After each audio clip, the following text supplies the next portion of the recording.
8.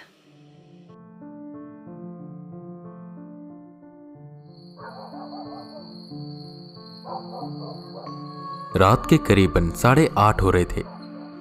वेदांत बरेली से बनारस पहुंच गए थे और ऑटो से अपने मंदिर की ओर जा रहे थे। वहीं एक चेंजिंग रूम में उन्होंने अपनी वेशभूषा बदल ली थी। माथे पर तिलक, नीचे सफेद धोती, ऊपर केसरी कुर्ता और गले में माला। जेब से पैसे निकालकर वो ऑटो ड्राइवर को देते हैं और जैसे ही मंदिर के अंदर जाने वाले होते हैं कि तुरंत उनके दिल की धड़कनें तेज हो जाती हैं।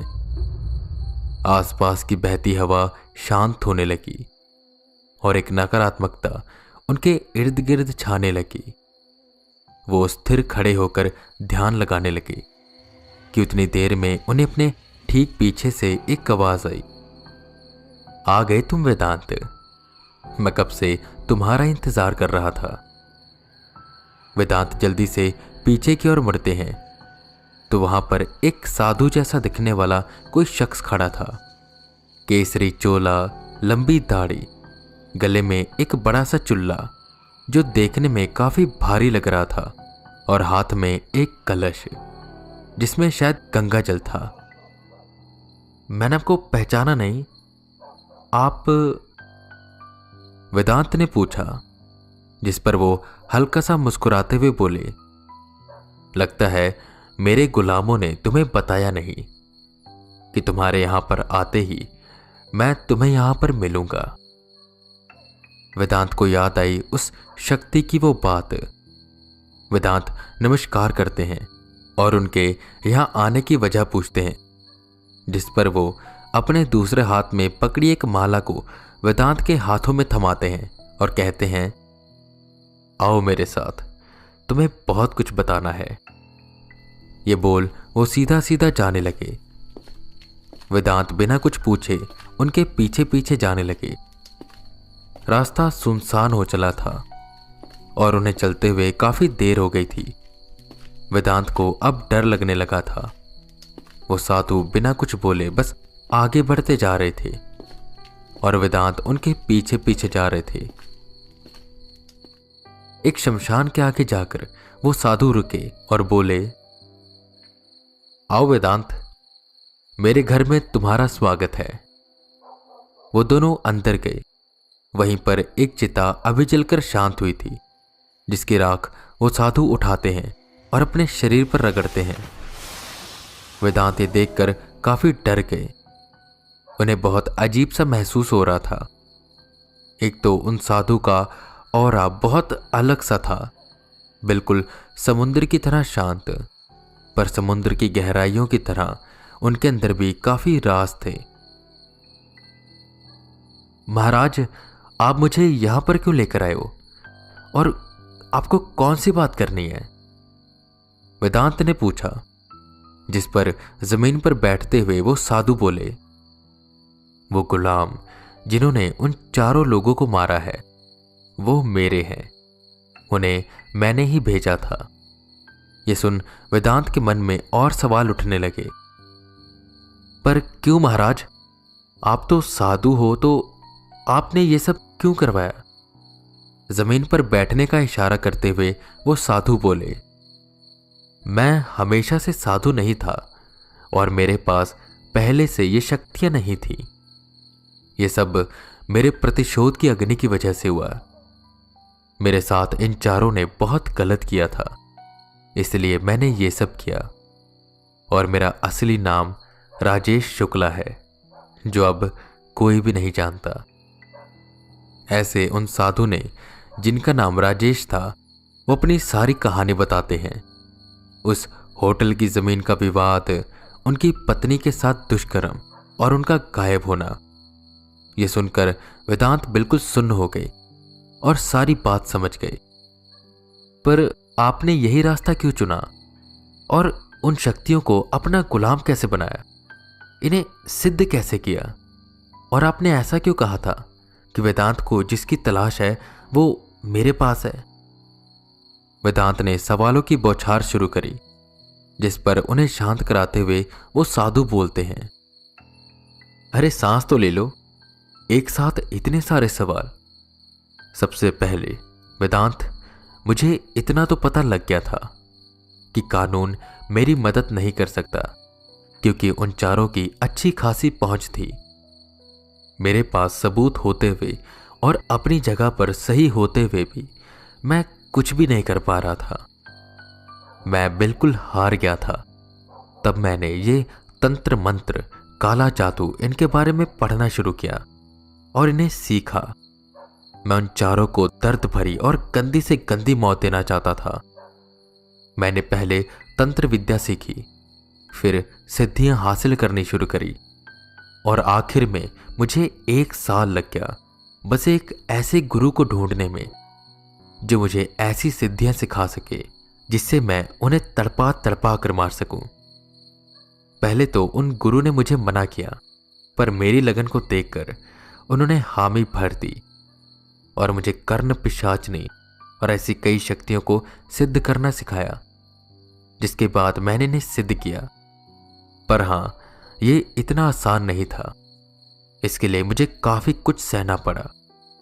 और वेदांत, तुम्हें यहां बुलाने का मेरा कुछ खुद का नहीं है। यह संसार हर चीज के लिए एक दूसरे पर निर्भर है। किसी और की कहानी, किसी और का कर्म, मेरी कहानी मेरे कर्म पर फर्क डालते हैं। वैसे ही मेरी कहानी किसी और की कहानी में, मैं जिस कहानी का हिस्सा हूं उसमें तुम्हारा अहम किरदार है। वेदांत, तुम्हें तलाश थी ना किसी ऐसे की जो तुम्हें उस दुनिया की शक्तियों को अपना गुलाम बनाना सिखा पाए। वेदांत सब कुछ ध्यान से सुन रहे थे। वेदांत की आंखें चमकने लगी और उन्होंने हाँ में सिर हिलाया। तो बस ये समझो कि तुम्हारी तलाश यहां पर आकर खत्म हो गई है, उन साधु ने कहा, जिस पर वेदांत उनके चरण पकड़ते हुए कहते हैं, महाराज, ये सब आप मुझे सिखाएंगे? जिस पर वो हल्का सा मुस्कुराए और बोले, नहीं वेदांत, मैं तो कल बरेली जा रहा हूं खुद को सरेंडर करने। मेरा प्रतिशोध पूर्ण हो गया है और अब मेरे जीवन में और कुछ भी शेष नहीं बचा। मैं अपने बुरे कर्मों की सजा भुगत कर मोक्ष की प्राप्ति चाहता हूं। पर तुम्हें जो सिखाएंगे वो मेरे गुरु हैं और वो तुम्हें देवभूमि उत्तराखंड में मिलेंगे, जहां से तुम आए हो। ये सुन वेदांत थोड़ा परेशान होने लगे कि अब वो क्या कैसे करेंगे। महाराज, मैं उन्हें कैसे मिलूंगा और कैसे उन्हें मैं मनाऊंगा कि वो मुझे ये सब सिखाएं? जिस पर वेदांत के कंधे पर हाथ रखते हुए वो साधु कहते हैं, तुम चिंता मत करो, तुम सबसे पहले ऋषिकेश जाना। वहां पर मेरा एक साथी तुम्हारी मदद करेगा उन गुरु को ढूंढने के लिए। वो तुम्हें वहां तक ले जाएगा। तुम्हें वहां जाकर बस इतना कहना है कि राजेश शुक्ला का प्रतिशोध पूर्ण हो गया और वो तुम्हें मेरी विद्या सिखाते। हाँ, ये है, तुम्हें थोड़ा खुद को साबित करना पड़ेगा, पर मैं जानता हूं कि तुम ये कर लोगे। इसलिए वेदांत, चिंता मत करो। ये सुन वेदांत काफी खुश हो गए और उन्हें राहत की सांस आई। आपका बहुत धन्यवाद महाराज जी, पर एक और बात पूछ सकता हूं? वेदांत ने कहा, जिस पर वो साधु कहते हैं, पूछो वेदांत, क्या जानना है तुम्हें? महाराज, वो शक्ति क्या है और क्या है उसका नाम, और वो आती कहां से और वो कितनी शक्तिशाली है? वेदांत उस वक्त एक बच्चे की तरह बर्ताव कर रहे थे, एक ऐसा बच्चा जिसके अंदर जानने की जिज्ञासा बहुत है। वेदांत, जिससे तुम्हारा सामना हुआ था वो 8 भैरवों में से एक भैरव थे, जिनका नाम था चंड भैरव। यह सुन वेदांत हैरान हो गए। क्या 8 तरह के? और वो इतने उग्र थे कि मैं डर गया था। क्या मैं उन्हें सिद्ध कर सकता हूं? जिस पर साधु कहते हैं, हां वेदांत, बिल्कुल, तुम उन्हें सिद्ध कर सकते हो, पर इसकी विधि बहुत कठिन है और तुम्हें बहुत सी चीजों का त्याग करना होगा। ये बेहद ताकतवर होते हैं। अगर कोई भी लापरवाही की तो ये तुम्हारा सर धड़ से अलग भी कर सकते हैं। वेदांत, ध्यान से, मन से और बिना डरे तुम्हें इन्हें सिद्ध करना होगा। बस मेरे पास तुम्हें बताने के लिए इतना ही था। बाकी कल मैं बरेली चला जाऊंगा। तुम जितना जल्दी हो सके ऋषिकेश जाओ और उन गुरु से मिलो, वो तुम्हारी मदद करेंगे। इतना बोल साधु उठे और बाहर की ओर जाने लगे। वेदांत भी उठते हैं और बाहर निकल जाते हैं। वहीं दूसरी तरफ बरेली में सब इंस्पेक्टर दीप को कह रहे थे कि उन्होंने वेदा को क्यों जाने दिया। वो एकमात्र सुराग था और शायद वही खूनी भी था।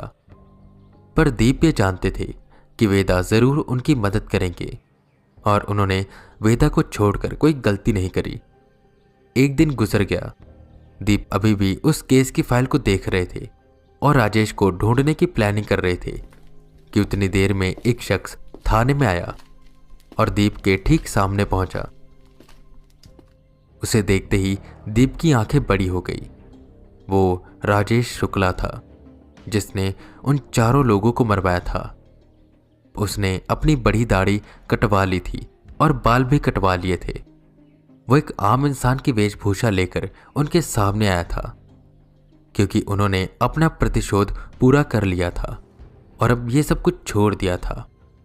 उन्होंने अपनी शक्तियों को भी मुक्त कर दिया था। दीप उन्हें अंदर कर लेते हैं।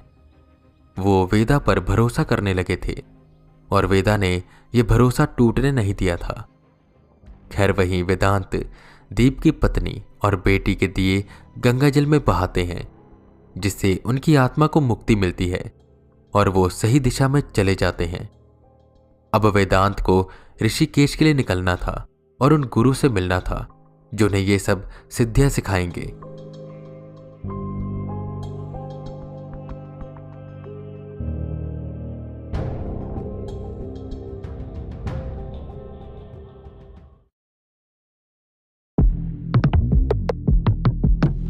Eight.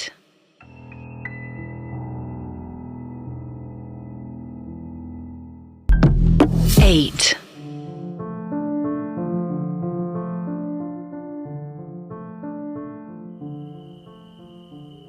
रात के करीबन 9 बज रहे थे।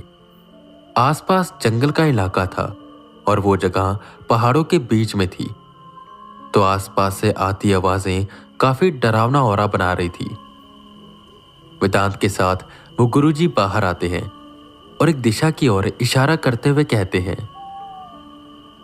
वेदांत, वो देखो, वहां पर एक बहुत शांत सा जंगल है और पास से ही एक नदी भी जाती है। मेरी मानो तो वो श्रेष्ठ जगह है, तुम वहां पर चले जाओ। अपने मन को एकाग्रित करो, अध्ययन करो अपनी शक्तियों को काबू करने का, और ऐसी जगह चुनना जहां पर तुम्हें कोई इंसान ना देख सके।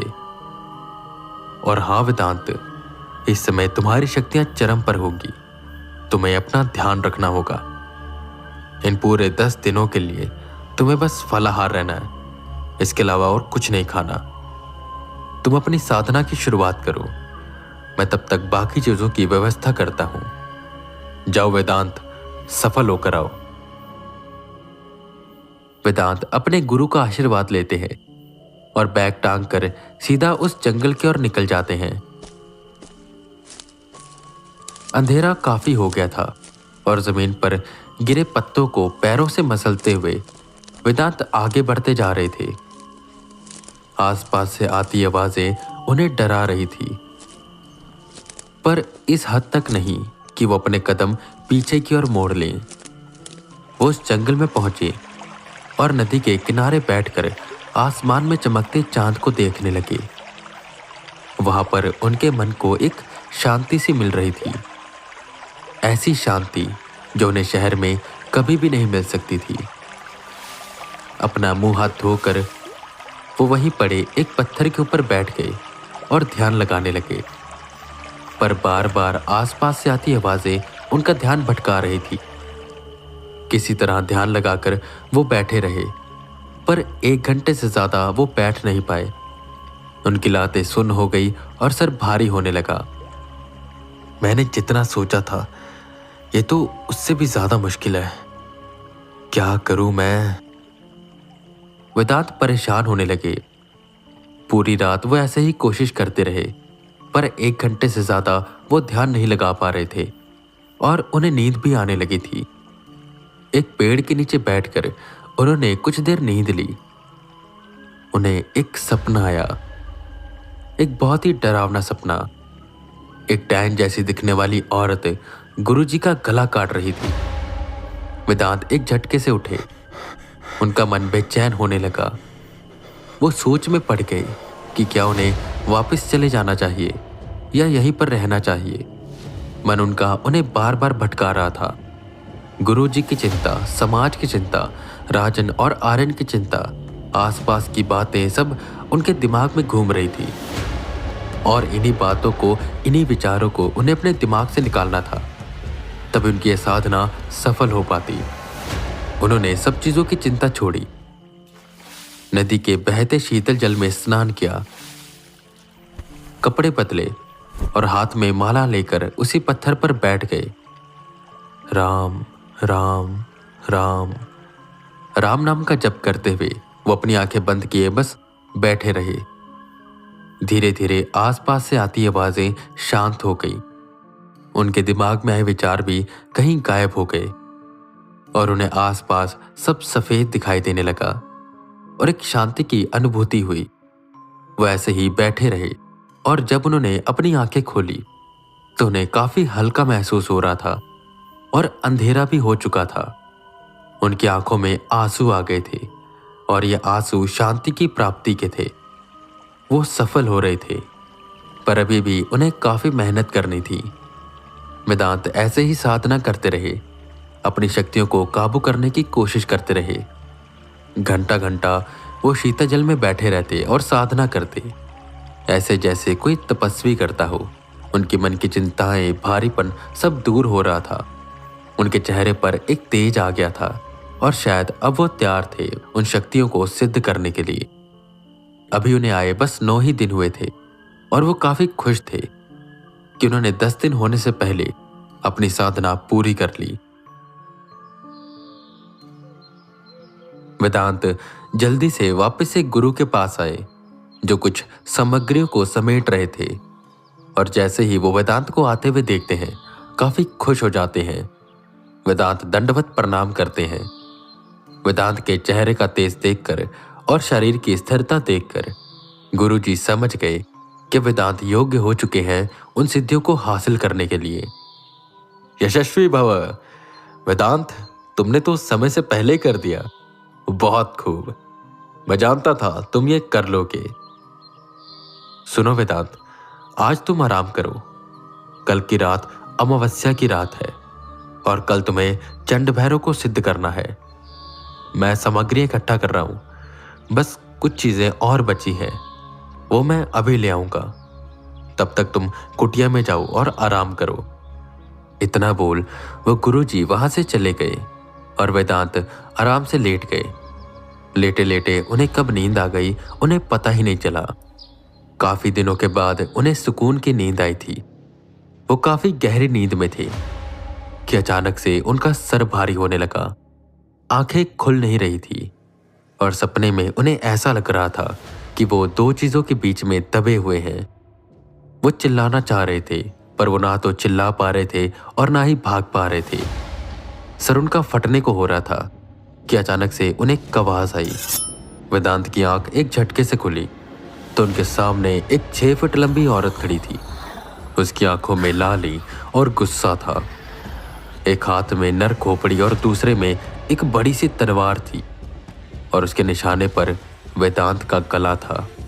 वो बस तलवार से उनका सर धड़ से अलग करने ही वाली थी कि पीछे से वही काले रंग का कुत्ता आता है और उस औरत पर हमला कर देता है। पर उसके हमला करते ही वो औरत एक झटके से गायब हो गई। वेदांत उठकर बैठ गए और वो गुरुजी भी भागते हुए आए। क्या हुआ वेदांत, कोई आया था क्या? और इस वक्त ये यहां पर क्या कर रहे हैं? जिस पर वेदांत उन्हें सारी बात बताते हैं और उस काले कुत्ते का धन्यवाद करते हैं वेदांत की आवाज सुनकर गुरुजी काफी चिंतित हो जाते हैं। लगता है देवा को पता लग गया कि तुम शक्तियां सिद्ध करने जा रहे हो जो कि उसे हरा सकती हैं, इसलिए वो तुम्हें मारना चाहता है और इसी वजह से उसने अपनी कर्ण पिशाचनी भेजी होगी। भगवान का शुक्र है कि आज महाराज जी यहां पर थे जिन्होंने तुम्हें बचा लिया, पर हमें जल्द से जल्द उन सिद्धों को हासिल करना होगा। मैं सारी सामग्रियां ले आया हूं, बस आज की रात हम किसी तरह काट ले, बाकी कल तो सब कुछ हो ही जाएगा। वो इतना बोलकर हटे ही थे कि वो काले रंग का कुत्ता हल्का सा गुर्राता है और भागकर वेदांत के पास बैठ जाता है। लगता है महाराज जी हमारे साथ हैं और ये हमारी रक्षा करेंगे। चलो अच्छा है, पर हमें अपनी तरफ से भी पूरा सतर्क रहना है। रात होने वाली है, मैं खाने की तैयारी करता हूं, तब तक तुम यहीं पर बैठे रहो। इतना बोल गुरुजी खाने की तैयारी करने लगे। खैर, ऐसे करते करते रात हो गई और अगले दिन की शुरुआत हुई। शाम का इंतजार करते वो दोनों बैठे रहे और जैसे ही सूरज छुपा और अंधेरा छाने लगा, सामग्री उठाकर गुरुजी वेदांत को उनके साथ चलने को कहते हैं। आधी रात होने को थी। तेज कदम बढ़ाते हुए वो दोनों एक शमशान के सामने पहुंचते हैं जो कि काफी पुराना लग रहा था और शायद यहां पर अब कोई आता जाता नहीं था। वो दोनों शमशान के अंदर जाते हैं, जहां शमशान के बिल्कुल बीचों बीच वो गुरुजी केंद्र बिंदु ढूंढते हैं और वहीं पर अपना हवन कुंड लगाते हैं। सामग्री रखनी उन्होंने शुरू करी। सबसे पहले झोले से एक राख निकाली और एक घेरा बनाया। कुछ जली हड्डियां निकालकर उसे कुंड के पास रखी। सिंदूर से उस कुंड को थोड़ा लाल किया और उसमें लकड़ियां रख दी। वेदांत को बैठने का इशारा किया। वेदांत के बैठते ही वो बोले, अब मेरी बात ध्यान से सुनो वेदांत। आधी रात होने को है और जैसे ही आधी रात हो जाएगी हम अपनी विधि को शुरू करेंगे। मैं जैसे जैसे तुम्हें कहता जाऊं तुम्हें बस वैसे वैसे ही करते रहना। और खास बात, इस विधि के बीच में काफी बाधाएं आएंगी जो इसे रोकने की कोशिश करेंगी, पर हमें रुकना नहीं है। और तुम्हें पता है कि हमें रोकने कौन आएगा? भूत, प्रेत, पिशाच ये सब होंगे। आसपास पूरी नकारात्मकता रहेगी, पर हमें खुद को काबू रखना है और दिमाग को स्थिर। वेदांत, ऐसा भी हो सकता है कि तुम्हें कई बार बिजली के झटके से लगे। ये सब इन शक्तियों के प्रभाव की वजह से होगा, तो तुम्हें खुद को शांत रखना है। बस मेरे पर भरोसा रखना और जैसा जैसा मैं कहता रहूं वैसा वैसा करते रहना। गुरुजी की इस बात पर वेदांत हामी भरते हैं और आधी रात होते ही गुरुजी विधि शुरू करते हैं। शुरुआत में कुछ साधारण से मंत्र थे, जिसके साथ साथ वो दोनों यज्ञ कुंड में आहुतियां डालते रहे। धीरे धीरे गुरुजी ने मंत्रोच्चारण तेज किया और उग्र किए, जिससे वेदांत का दिल तेजी से धड़कने लगा। उस वक्त सारी नकारात्मकता उस शमशान में आने लगी। बहती हवाएं घूम घूम कर उनके इर्द गिर्द मंडरा रही थी, जैसे अग्नि बुझाने की कोशिश कर रही हो। बिजली के कड़कने की आवाजें होने लगी और दूर दूर से हू हल्ले की आवाज आने लगी, जैसे भागते भागते लोग उनके पास आ रहे हैं।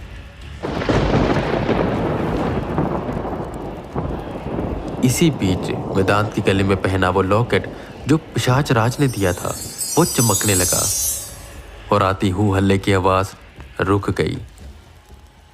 ये देखकर गुरुजी हैरान हो गए। वेदांत, ये कैसे हुआ? ये सारे प्रेत पिशाच यहां से चले कैसे गए?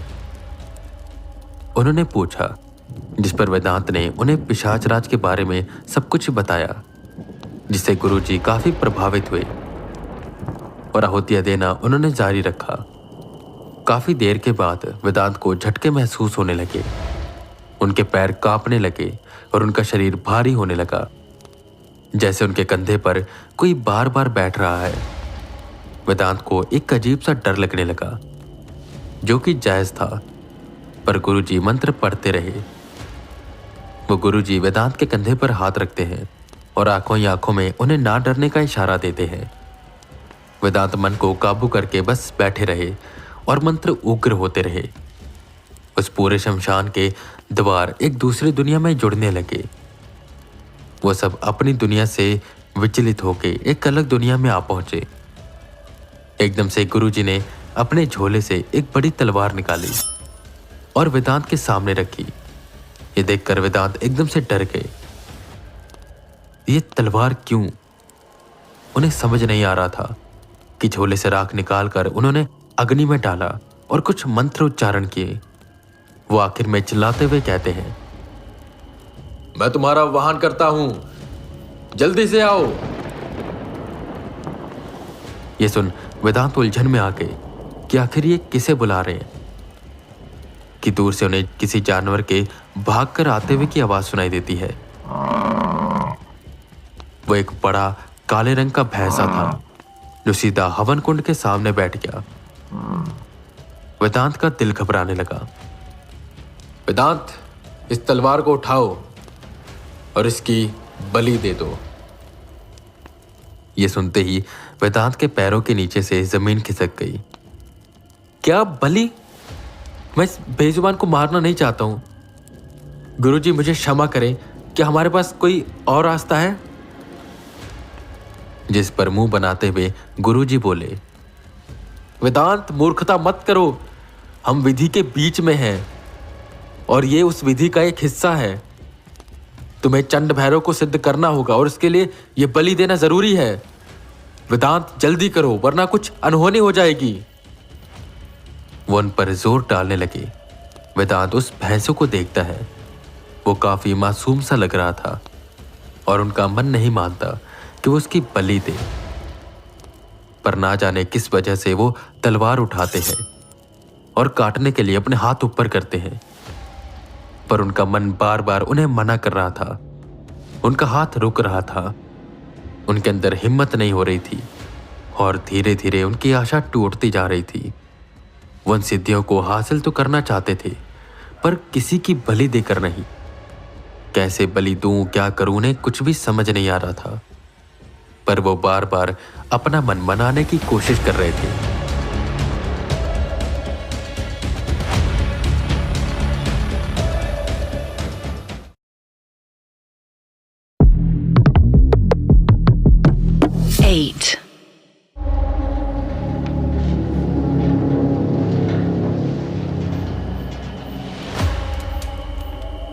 हवन कुंड की अग्नि तेजी से धधक रही थी।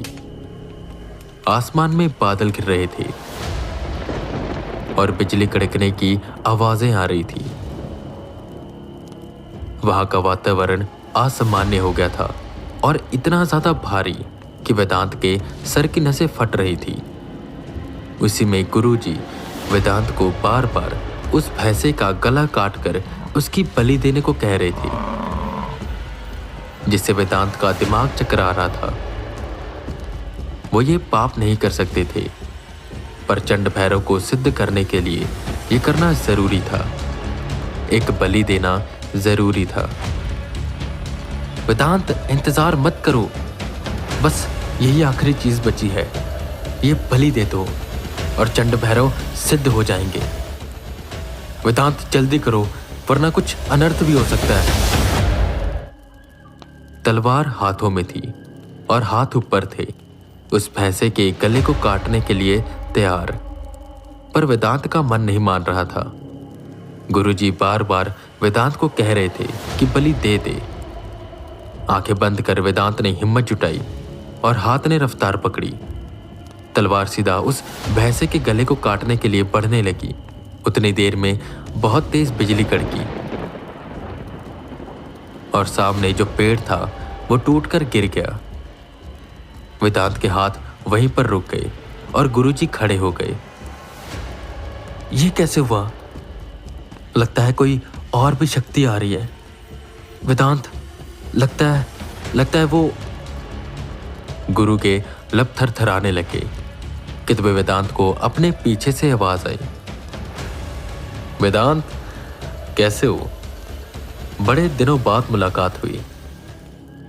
वेदांत डर कर पलटे तो वहां पर देवा था, जो अपनी कर्ण पिशाचनी और कुछ बड़ी काली परछाइयों के साथ वहां पर आया हुआ था और उसके साथ एक और बड़ा दानव था।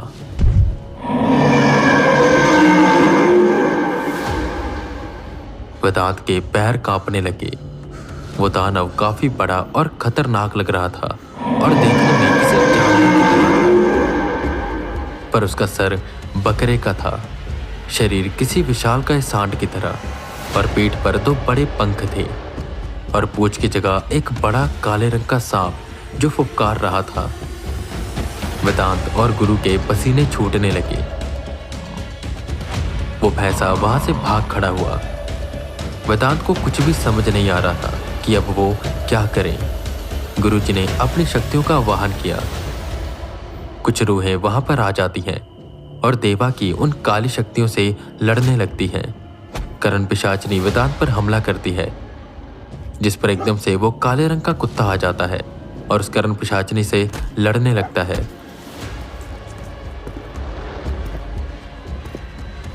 मैंने कहीं आप लोगों को डिस्टर्ब तो नहीं किया?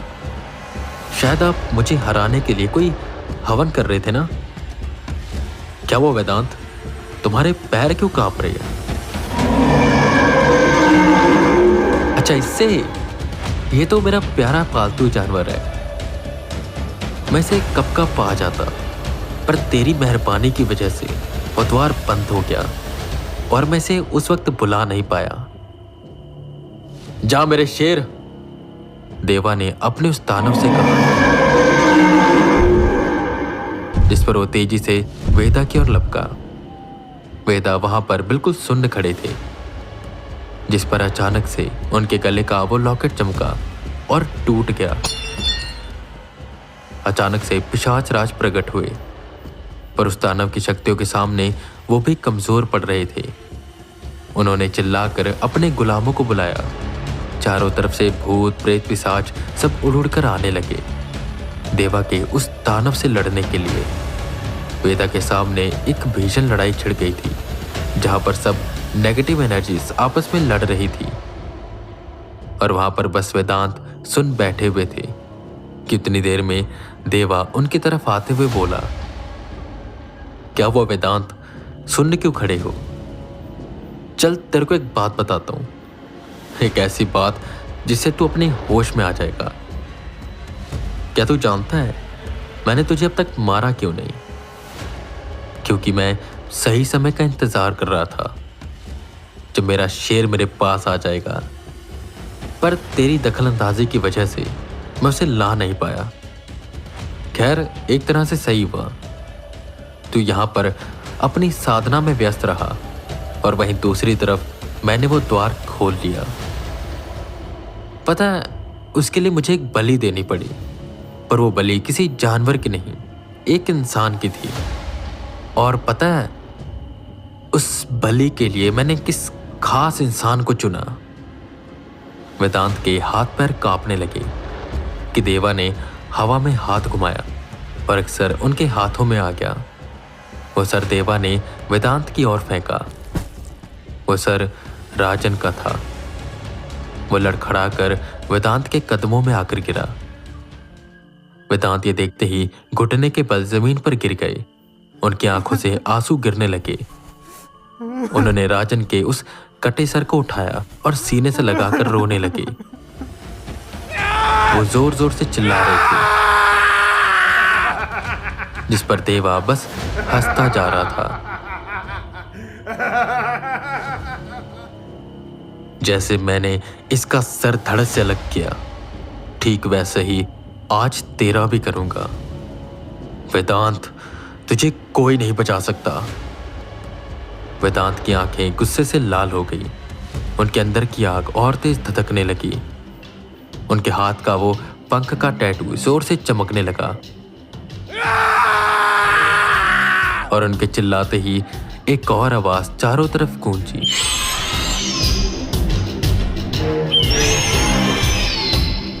उस बड़े पंछी की आवाज। वो पंछी एकदम से प्रकट हुआ। ये देखकर गुरुजी हैरान हो गए और देवा मुस्कुराने लगा, जो कि थोड़ा विचलित करने वाली बात थी। तेरा इंतजार था। देवा ने अपना हाथ ऊपर किया और उसके हाथ में बना वो काले पंख का टैटू चमकने लगा और एक आवाज चारों तरफ गूंजी। एक बड़े काले रंग का पंछी उड़ते हुए आया और उसने वेदा के उस सफेद पंछी पर हमला कर दिया। वो दोनों आपस में लड़ने लगे, पर वेदांत का ध्यान उन दोनों पर ना होकर देवा के ऊपर था।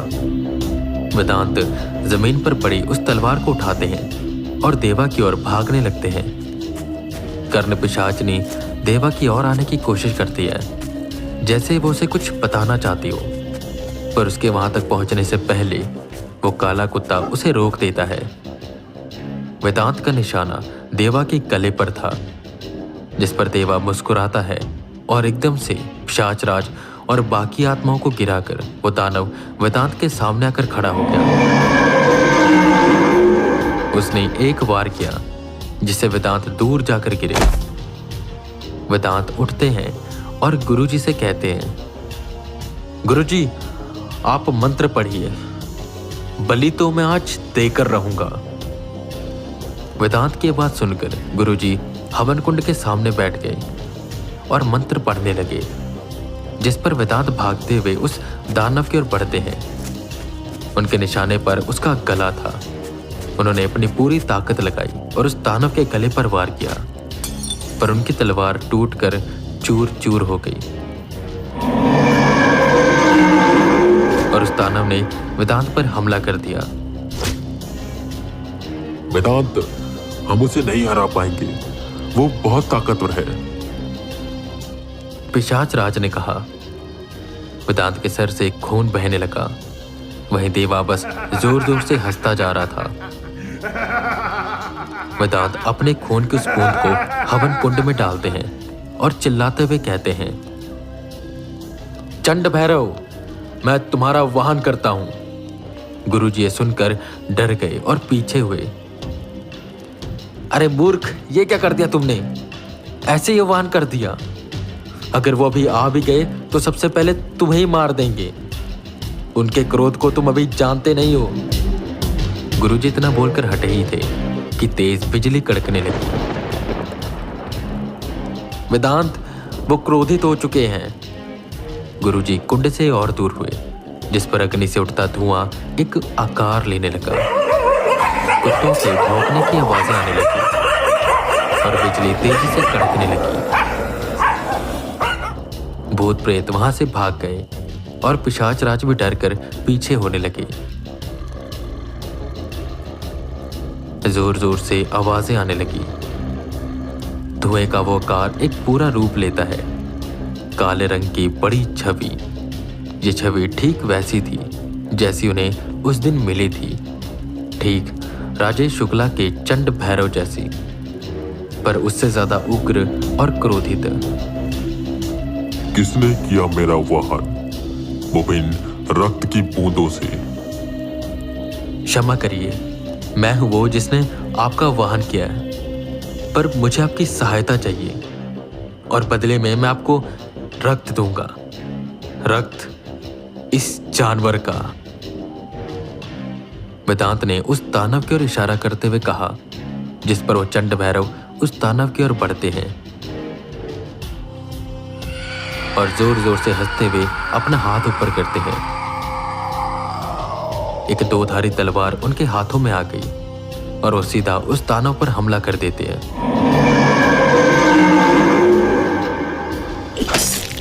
एक तलवार के वार से ही उन्होंने उस दानव के सर को धड़ से अलग कर दिया और उसका खून पीने लगे।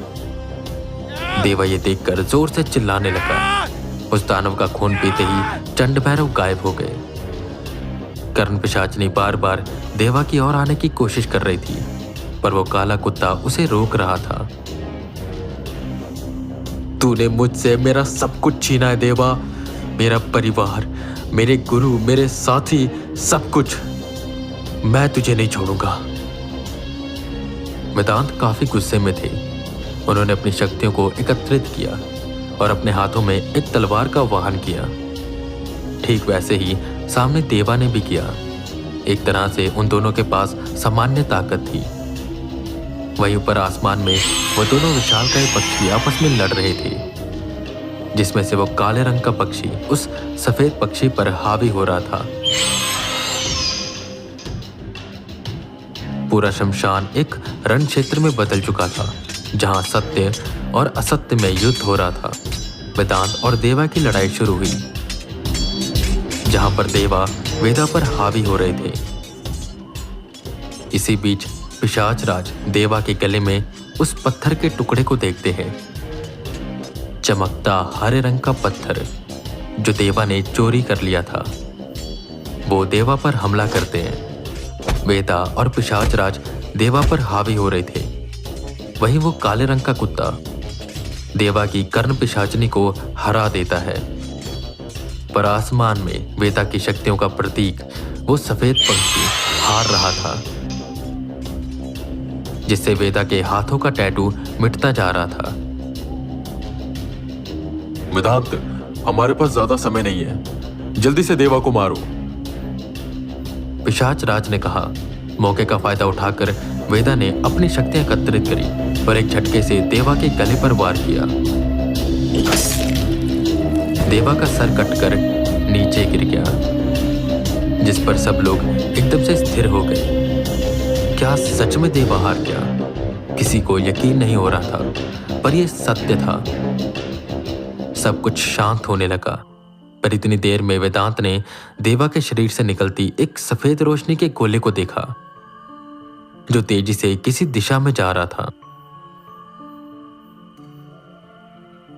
वेदांत उस चलते कुंड की अग्नि का प्रयोग करते हैं और अपने मंत्र जप करते हुए देवा की आत्मा को, या कहें उस तांत्रिक की आत्मा को, अपने दिए में कैद कर लेते हैं और सब कुछ शांत हो जाता है। वाह वेदांत वाह, तुमने कमाल कर दिया। आखिरकार वो तांत्रिक हार ही गया। गुरुजी आए, जिस पर वेदांत दिए को उठाते हुए बोले, नहीं गुरुजी, अभी वो हारा नहीं है, बस इस दिए में कैद है। मैं जानता हूं उसका अपनी आत्मा पर नियंत्रण है, तो उसे मुक्ति नहीं मिलेगी जब तक वो खुद ना चाहे। इसे बस हम अभी कैद करके रख सकते हैं, पर अगर ये दिया बुझ गया तो ये आजाद हो जाएगा।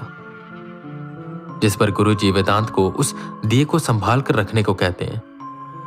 पिशाच राज उस पत्थर को उठाते हैं, जिसका लॉकेट बनाकर देवा ने गले में पहना हुआ था। पिशाच राज उस लॉकेट को वेदांत के गले में पहना देते हैं। तुम्हारा धन्यवाद वेदांत, तुम्हारी वजह से यह अंश मुझे वापस मिल गया और मैं चाहता हूं इसे तुम अपने पास रखो, क्योंकि तुम ही एक हो जो इसकी रक्षा कर सकते हो। वेदांत, मैं चलता हूं, अपना ध्यान रखना। इतना बोल पिशाच राज गायब हो गए। वेदांत ने खुद को देखा तो हाथों का वो टैटू धुंधला हो गया था।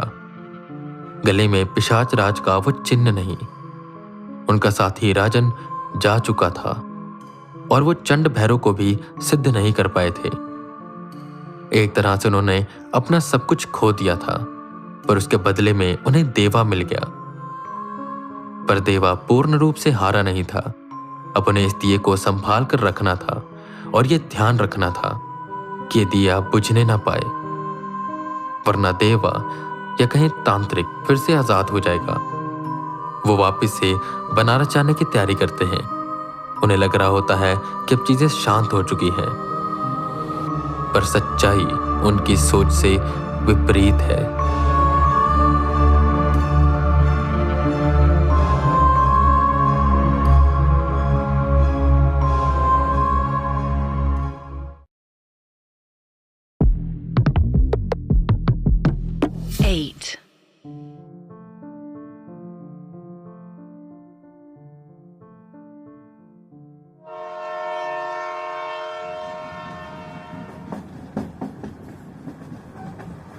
बनारस को जाती ट्रेन में बैठे वेदा बस बाहर की ओर देखते हुए सोच रहे थे।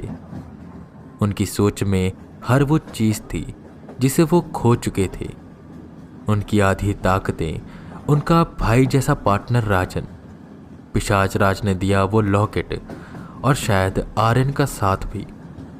क्योंकि जब वो वहां से निकले थे तब उन्होंने अपना फ़ोन देखा था तो उसमें आर्यन की कॉल्स और टेक्स्ट मैसेज थे जिसमें उसे वेदा की मदद चाहिए थी, पर वो अपनी साधना में बिजी थे तो वो अपना फ़ोन देख नहीं पाए थे। और आखिरी टेक्स्ट आर्यन का यही था कि सर आपसे ये उम्मीद नहीं थी। वेदा पूरे टूट चुके थे। खैर उनकी ट्रेन बनारस पहुंची। वो अपने मंदिर पहुंचे जो अब ज्यादातर खाली रहने लगा था क्योंकि पंडित वेदांत तो अब मंदिर में ज्यादा रहते नहीं थे। वो काफी हताश होते जा रहे थे। अपना बॉक्स खोल उन्होंने उसमें से जलता दिया निकाला जिसमें उस तांत्रिक की आत्मा कैद थी और उसे अच्छे से छुपा कर रख दिया। वो मंदिर की साफ सफाई करते हैं, प्रभु की आरती गाते हैं और बैठ जाते हैं गंगा तट के किनारे। जब भी वो निराश होते थे या उनका मन बेचैन होता था तो अक्सर वो गंगा तट के किनारे बैठ जाते थे और बस पानी की बहती धारा को देखते रहते थे। उनके दिन ऐसे ही गुजरने लगे। वो अपनी वेदा की जिंदगी को एक तरह से भूल पंडित वेदांत की जिंदगी को जीने लगे थे, जहां वो बस मंदिर में पाठ पूजा करते और खाली समय में गंगा तट के किनारे बैठे रहते। ऐसे ही एक दिन वो बैठे हुए थे कि पीछे से उन्हें कोई बुलाता है। वेदांत उठकर पीछे की ओर देखते हैं तो उनके आंसू रुक नहीं पाते। वहां पर आर्यन खड़ा था। वेदांत उसकी ओर बढ़ते हैं जिस पर आर्यन अपना मुंह फेरता है और कहता है, वाह सर वाह, खुद तो यहां आप सन्यास लेकर बैठे हैं और हमें वहां ऐसी ताकतों के बीच में फंसा दिया जिससे हम लड़ तक नहीं सकते।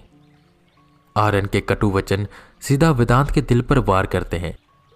हालांकि आर्यन नहीं जानता था कि वेदांत पहले से ही पंडित थे और वो छुपकर वेदा की जिंदगी जी रहे थे। अच्छा हुआ मैं यहां राजन के परिवार के साथ आया उसकी अस्थियां बहाने के लिए, वरना आपसे मुलाकात ही ना हो पाती। उधर देखिए सर, जब से राजन गया है उसके माँ बाप का रो रो कर बुरा हाल हुआ पड़ा है और उसकी छोटी बहन तो आज भी अपने भाई का इंतजार कर रही है।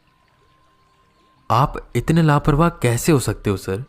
अगर आप उस दिन मेरा कॉल उठा लेते तो आज राजन हमारे साथ हमारे बीच होता, क्योंकि आप ही एक ऐसे थे जो उसे बचा सकते थे। आर्यन की आंखों से भी आंसू झलकने लगते हैं पर वो खुद को संभालता है। आर्यन, राजन के साथ क्या हुआ था? 2 कदम आगे बढ़कर वेदांत पूछते हैं।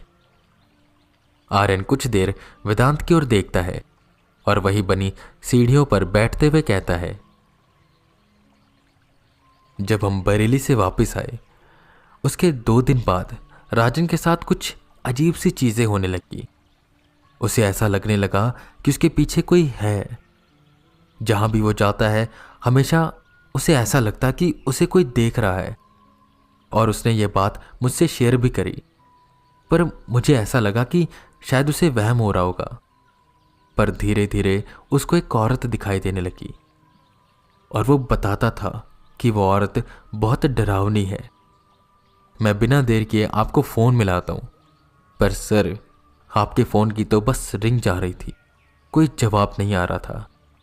राजन ने भी फ़ोन मिलाया और हमने टेक्स्ट भी किए पर कोई जवाब नहीं। खैर मैं जब राजन के घर पहुंचा तो वो आधा पागल हो चुका था। वो मुझे ले जाएंगे, वो मुझे ले जाएंगे, बस यही चिल्लाता रहता था। मैं उसके घर पर ही रुका रहा और अपनी तरफ से मैंने पूरी कोशिश करी उसे बचाने की, पर एक रात वो गायब हो गया। हमने उसे बहुत ढूंढने की कोशिश करी पर वो कहीं मिल ही नहीं रहा था। हमने पुलिस में कंप्लेंट भी करी और जानते हैं राजन हमें मिल गया, पर पता है किस हाल में? उसका बस धड़ था और सर गायब हो चुका था। वो शमशान में था जहां उसे घेरे में लटाया हुआ था उसके शरीर पर धागे बंधे हुए थे और अंकल आंटी ये देखकर टूट से गए। मैंने उन्हें कैसे संभाला है ये मैं जानता हूं। और इस वक्त सर हमें आपकी ज़रूरत थी। खैर आपको क्या फ़र्क पड़ता है, आप तो संसार से संन्यास ले चुके हैं ना, साधु बन गए हैं। माता पिता भाई बहन इन सब के गमों के बारे में आपको क्या पता। आर्यन इतना बोल वहां से जाने लगा, जिस पर आंखें नीचे कर वेदांत कहते हैं, हाँ आर्यन सही कह रहे हो, माता पिता भाई बहन मुझे क्या पता। बचपन में मेरी बहन मर गई थी, माँ बाप ने मुझे घर से निकाल दिया। बनारस आया तो यहाँ पर मुझे गुरु मिले जिन्होंने मुझे पाला और सब कुछ सिखाया, पर मेरे शैतान भाई ने उन्हें भी मार दिया। वापस अपने घर गया तो मेरे माता पिता मर चुके थे, जिन्हें एक दानव ने मार दिया। और पूछ रहे थे ना मैं कहाँ पर हूँ, तो मैं ऋषिकेश में था और अपने उस शैतान भाई को ख़त्म करने की तैयारी कर रहा था। पर उसमें मैंने मेरे भाई जैसे राजन को भी खो दिया। जानते हो उसका सर कहाँ पर था? वो देवा उस सर को मेरे पास लेकर आया था। उसने उस सर को मेरी तरफ फेंका, उस सर को सीने से लगाकर रोया हूं मैंने मेरा सब कुछ खोया है। जो इंसान मेरे करीब आया है वो एक न एक दिन मुझसे दूर गया है। इसलिए मैं वेदा की जिंदगी को छोड़ रहा हूं और मैं बस पंडित बनकर यहां पर रहना चाहता हूं। मेरे जीवन का जो मकसद था शायद वो पूरा हो चुका है और अब मैं इन सब चीजों से दूर जाना चाहता हूं। आर्यन बस एकटक वेदांत की ओर देखता रहा। वैसे मैं किसी पंडित को ढूंढ रहा था जो राजन की आत्मा की शांति के लिए हवन कर सके। दूर से देखा तो यहां पर एक पंडित जी बैठे हुए थे। पास आया तो आप निकले। खैर क्या आप हवन कर सकते हैं? आर्यन ने कहा, जिस पर उसकी ओर देखते हुए वेदांत हाँ में सिर हिलाते हैं और राजन की आत्मा की शांति के लिए वो हवन करते हैं। शाम के समय वेदांत बस गंगा तट के किनारे बैठे आर्यन के द्वारा कही गई बातों को सोच रहे थे। उसकी एक एक बात उनके दिमाग में घूम रही थी। वो कुछ सोच समझ नहीं पा रहे थे। उनका किसी चीज में भी दिल नहीं लग रहा था। क्या करूं मैं? ना चाहते हुए ये सारे ख्याल मेरे दिमाग से जा ही नहीं रहे। मुझे लगता है मुझे ब्रेक पर जाना चाहिए। उन्होंने सोचा और खुद को इन सब विचारों से दूर करने के लिए वो निकल जाते हैं शिमला घूमने के लिए। वहां पर वो गांव-गांव घूमते हैं, वहां की संस्कृति देखते हैं। वहां के लोगों का रवैया उन्हें काफी अच्छा लगता है और वो ऐसी बहुत सी जगह पर भी जाते हैं जहां के लोग उनके देवता को पूजते हुए दिखाई देते हैं। उन गांव वालों के देवता उनमें से किसी एक के अंदर आते और गांव वालों की समस्या सुनकर उनकी चिंताएं दूर करते। ऐसे ही घूमते घूमते वेदांत एक और गांव में पहुंचे जो शिमला से थोड़ी दूर था और काफी पिछड़ा हुआ लग रहा था। वहां पर आते ही उन्हें काफी अजीब सा महसूस होने लगा, ऐसा जैसे वहां पर कुछ है। वो थोड़ा यहां वहां घूमते हैं कि उन्हें एक छोटा सा पुराना मंदिर दिखाई देता है। वो उसके अंदर जाते हैं पर वहां पर एक भी भगवान की मूर्ति नहीं होती। बस एक काले रंग की कोई आकृति सी थी जो हिलडुल रही थी। वो आकृति वेदांत को देखती है। वेदांत एकदम से उसे नजरअंदाज करते हैं और ऐसे बर्ताव करते हैं जैसे उन्होंने कुछ देखा ही नहीं। वो अभी भी उन शक्तियों को देख पा रहे थे। वही सामने बस एक मूर्ति रखी थी, पर वो किसी भगवान की नहीं थी। वो देखने में किसी शैतान की तरह लग रही थी। उतनी देर में वहां पर ढेर सारे लोग आते हैं और उस मूर्ति के सामने खून, मुर्गे का कटा सर और कच्चा बकरे का मांस रखते हैं, जिस पर वो आकृति उनमें से एक आदमी के अंदर चली जाती है और वो आदमी पागलों की तरह बर्ताव करते हुए उस खून को पीने लगता है। और कच्चे मांस को खाने लग जाता है, जिससे सब लोग कहने लगते हैं कि देवता आ गए, देवता आ गए। पर असल में वो कोई देवता नहीं बल्कि एक शैतान था, जो शायद देवता बनकर उन सबको मूर्ख बना रहा था। वेदांत कुछ दिन उस गांव में रुककर इस शैतान की और हरकतों को देखना चाहते थे और गांव वालों को इसकी सच्चाई बताना चाहते थे। पर वो ये नहीं जानते थे कि आधी शक्तियों के साथ ये सब करना उन्हें कितना भारी पड़ सकता है।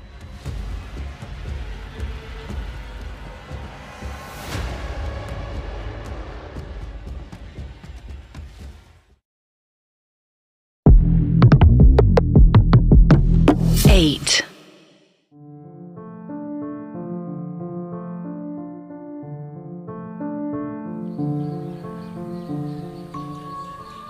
शिमला से थोड़ी दूर एक छोटा सा गांव था, जिसके बारे में शायद ज्यादा कोई जानता नहीं था। वो गांव काफी पिछड़ा हुआ भी लग रहा था, पर देखने में काफी खूबसूरत था। पहाड़ों के बीच बसा एक सुंदर सा गांव, जहां वेदांत कुछ दिन रुकने का सोचते हैं। रुकने का कारण ये नहीं था कि उन्हें ये गांव बहुत सुंदर लगा, बल्कि कारण यहाँ का वो मंदिर जो काफी पुराना था और उसमें कोई भी भगवान की मूर्ति नहीं थी। बस एक काले रंग की मूर्ति थी जो शैतान की लग रही थी, और शायद वहां के लोग उस शैतान को देवता समझकर पूज रहे थे। सुबह ही उन्होंने उस मंदिर में गांव के लोगों को खून, मुर्गे का सिर और बकरे का मांस चढ़ाते हुए देखा था। और वहीं एक आकृति जो शायद उस शैतान की थी, एक आदमी के अंदर जाती है और वो आदमी पागलों की तरह बर्ताव करते हुए उस खून को पीने लगता है और मांस को खाने। वेदांत इतना तो समझ गए थे कि ये कोई असामान्य रूह नहीं है जो यहाँ आकर इन गांव वालों को बेवकूफ बना रही है, बल्कि उसके ऊपर की कोई चीज है। वेदांत वहां पर एक ट्रैवलर की तरह घूम रहे थे, जो इस जगह को देख रहा है ताकि गांव वालों को शक ना हो। और कभी कभी उनके गांव में ऐसे लोग आते थे बस घूमने के लिए, और एक दिन से ज्यादा ठहर नहीं पाते थे। यहाँ होती इन सब पूजा को देखकर वो डर के भाग जाते थे। वहीं पर एक चाचा थे जिनका काफी बड़ा घर था, और वो यात्रियों को कमरा ठहरने के लिए देते थे, वो भी काफी कम दामों में। वेदांत वहीं पर रुकने का फैसला करते हैं। और हाँ, वो चाचा वेदांत को काफी चेतावनियां भी देते हैं। मैं तुम्हें कमरा तो दे रहा हूं, पर एक बात याद रखना, रात के 12 से 4 तुम्हें अपने कमरे में ही रहना है, बाहर नहीं आना, चाहे कुछ भी हो जाए। बाहर से अगर कोई आवाज भी आए तो उसे नजरअंदाज करना, और झांक कर तो बिल्कुल मत देखना। वेदांत को कमरा दिखाते हुए वो चाचा ने कहा, क्या नाम बताया था तुमने अपना? हाँ, वेदांत। रात को अगर कोई तुम्हारे दरवाजे को 3 बार खटखटाए तो तुम्हें उसे खोलना नहीं है, पर अगर कोई 1 या 2 बार खटखटाए तो तुम खोल सकते हो, समझे? वो चाचा बोलते जा रहे थे, जिसे सुनने के बाद किसी की भी वहां पर रुकने की हिम्मत ना हो। पर वेदांत को इस गांव में हो रही चीजों को और जानना था, और गांव वालों को इस शैतान के बारे में बताना था, इसलिए वो वहीं पर रुक जाते हैं। 1-2 दिन तो उन्हें रुककर देखना पड़ेगा कि आखिर यहाँ पर होता क्या है। वैसे चाचा, अगर गलती से कोई रात को बाहर निकल गया तो क्या होगा? अपना बैग रखते हुए वेदांत ने पूछा। चाचा एकदम से वेदांत को घूरते हैं और धीमे से कहते हैं, तो वो कभी वापस नहीं आएगा। बस इतना बोल वो वहां से चले गए, और वेदांत गहरी सोच में डूब गए। ये सब बातें उनके मन में जिज्ञासा और भी ज्यादा बढ़ा रही थी। खैर, वेदांत आराम करते हैं, और आराम करते करते शाम हो जाती है। वो बाहर निकलते हैं तो लोग वहां पर घूम रहे थे। पास में एक छोटी सी मार्केट थी, जहां पर गांव के लोग सामान खरीद रहे थे। वेदांत भी उस मार्केट में घूमने लगे। उन्हें वहां पर एक शॉप दिखाई दी जिसके सामने काफी भीड़ थी। उस शॉप में सिंदूर बिक रहा था और काफी औरतें उसे खरीद रही थी। लगता है काफी फेमस दुकान है, सब औरतें पागलों की तरह खरीद रही हैं। वो धीरे से बुदबुदाए, जिस पर बगल से जाता एक लड़का बोला, ऐसा नहीं है भैया, इस सिंदूर का भी एक राज है। वेदांत उस लड़के की ओर देखते हैं। राज? अच्छा, मुझे भी बताओ, उन्होंने पूछा, जिस पर वो लड़का एक मोमोज के ठेले के पास जाता है और कहता है, बता दूंगा अगर आप मुझे ये खिलाएंगे। अच्छा, सौदा?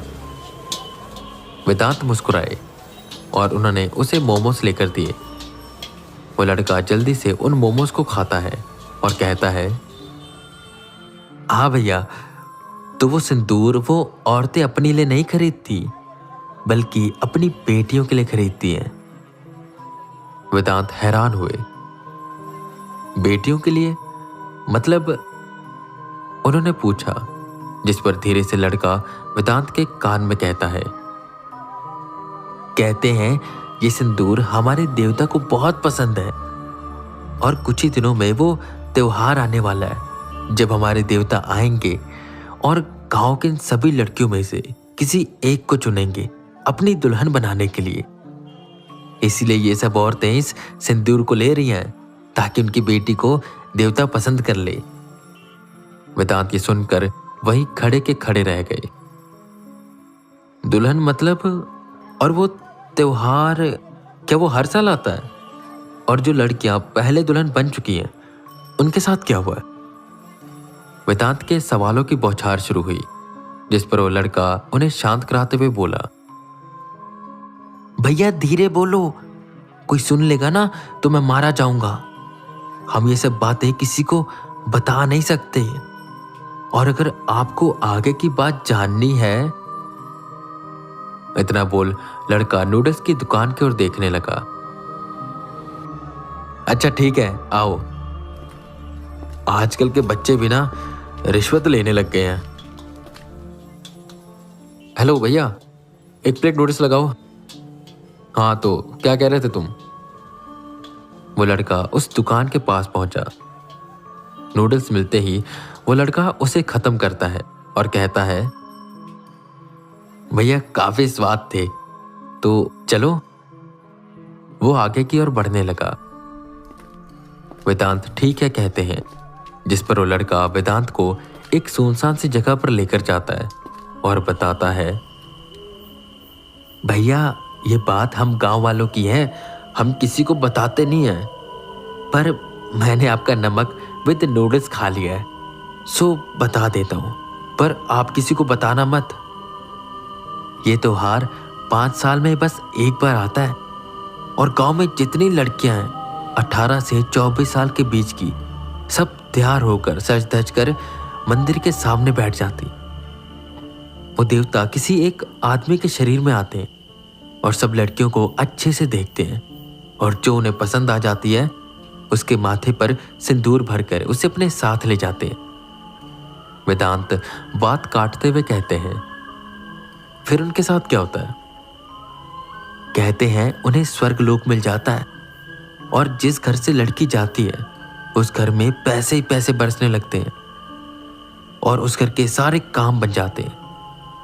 पर हाँ, उसके बाद कभी वो लड़की नहीं आती, और आएगी भी कैसे? वो देवता उन्हें स्वर्ग में ले जाते हैं और वो अप्सरा बन जाती हैं। वेदांत की भौहें ऊपर हो गई। अच्छा ऐसा है, तो वो जो आदमी के अंदर वो देवता आते हैं, वो आदमी कहाँ चला जाता है? वेदांत ने पूछा। भैया वो तो शाम को जंगल में बेहोश मिलता है। वेदांत ये सुनकर बिल्कुल सुन्न रह गए। तो ये शैतान अपनी मीठी मीठी बातों में लुभाकर और पैसे का लालच देकर गांव की बेटियां भी उठाता है। उनकी आंखें लाल होने लगी। वैसे कब है ये त्योहार? उन्होंने पूछा, जिस पर उंगलियों पर गिनते हुए वो लड़का बोला, आज 12 सितंबर है ना, तो 1 2 3 4 5, हाँ 19 सितंबर को। इतने दिन वेदांत के लिए काफी थे इस शैतान की सच्चाई गांव वालों के सामने लाने के लिए। भैया वैसे ज्यादा खा लिया आज, पर पता उसमें थोड़ा तीखा ज्यादा था, दांत निकालते हुए उस लड़के ने कहा। हाँ हाँ समझ गया, ये ले आइसक्रीम खा लेना। जेब से 10 रुपए निकालते हुए वेदांत ने कहा, जिसे लेकर वो लड़का वहां से भाग गया। इस गांव में तो बहुत कुछ हो रहा है, ये तो सीधा सीधा दुष्कर्म है, और ये भोले भाले गांव वालों को झांसा देकर ये शैतान अपनी मनमानी कर रहा है। मुझे किसी न किसी तरह इसे रोकना होगा। मन में बुदबुदा वेदांत अपने कमरे की ओर जाने लगे कि रास्ते में उन्हें एक लड़की कान की बालियां लेते हुए दिखाई दी। वो अपनी सहेलियों को अपने कान में अलग अलग सुंदर तरह की बालियां लगाकर दिखा रही थी, जैसे उनसे पूछ रही हो कि कौन सी अच्छी लग रही है। तुम तो सब में ही बहुत सुंदर लग रही हो, वेदांत के मन ने जवाब दिया। वेदांत एकदम से यहां वहां देखने लगे। ये क्या? उन्हें कुछ भी समझ नहीं आया। वो वहां से जाने लगे, पर बार बार उनकी नजर उस लड़की पर जा रही थी जो अपनी सहेलियों के साथ बातें करते हुए हंस रही थी। और उसे हंसते हुए देख वेदांत को ऐसा लग रहा था कि जैसे कोई गुलाब खिल रहा हो। लहराते बाल हवा में एक खुशबू घोल रहे थे, जिससे वेदांत मदहोश होते जा रहे थे। क्या वो भैया? उनके हाथ को खींचते हुए उस लड़के ने कहा, जिस पर वेदांत होश में आए। वो लड़का आइसक्रीम खाते हुए टेढ़ी नजर से कभी उस लड़की को देखता तो कभी वेदांत को। ओहो, लगता है भैया को पहली नजर का प्यार हो गया। ऐसा आप सोचो, इससे पहले आपको बता दूं, ये आपकी दाल नहीं गलने वाली। ये मुखिया जी की बेटी है दीप्ति, और इनके घर वाले चाहते हैं कि इनकी शादी उस देवता से हो, ना कि किसी आप जैसे से। तंज कसते हुए वो लड़का बोला, जिस पर वेदांत उस लड़के को घूर कर देखते हैं और फिर उस लड़की को देखते हैं जो अब तक वहां से चली गई थी। चली गई भैया, भूल जाओ। वो लड़का हंसने लगा, जिस पर एक टपली मारकर वेदांत उसे चुप कराते हैं और वहां से चले जाते हैं अपने कमरे की ओर।